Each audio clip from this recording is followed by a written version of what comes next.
Now, Russia continues to seize ground in Ukraine, pounding defenders into retreat and raising alarm across Kiev and European capitals.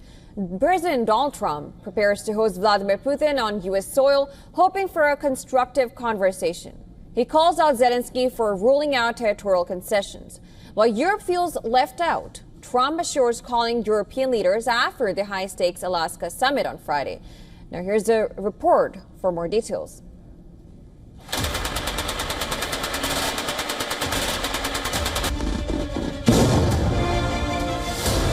Russia's offensive is relentless.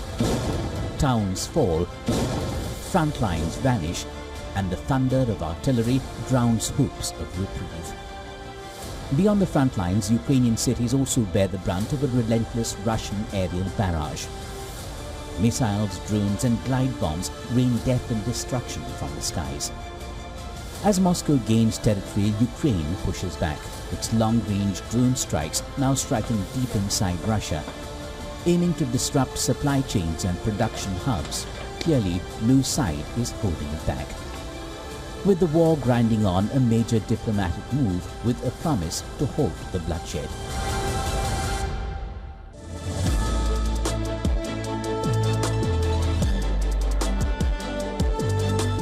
The icy cold land of Alaska, which is holding one of the most anticipated meetings in recent times.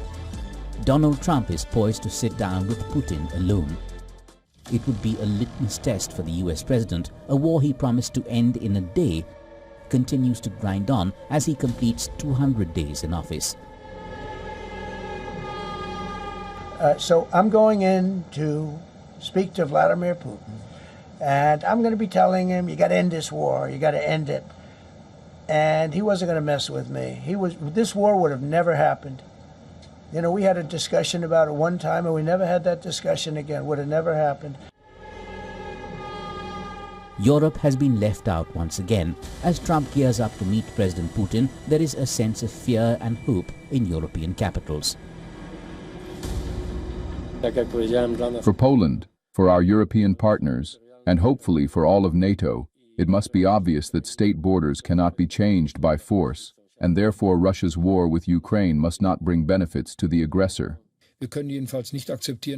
We cannot accept that territorial issues between Russia and America are discussed or even decided over the heads of Europeans and Ukrainians.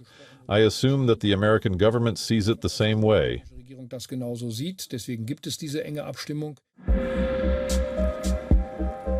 As Europe is hoping for more cooperation, US Vice President J.D. Vance bluntly declared that America is done funding Ukraine's war, urging Europe to bear far more of the burden. America, we're done with the funding of the Ukraine war business. We want to bring about a peaceful settlement to this thing. We want to stop the killing. But Americans, I think, are sick of continuing to send their money, their tax dollars to this particular conflict. But if the Europeans want to step up and actually buy the weapons from American producers, we're okay with that, but we're not going to fund it ourselves anymore. Ukraine's President Vladimir Zelensky watches warily, warning that any compromise with the Kremlin could only encourage further aggression.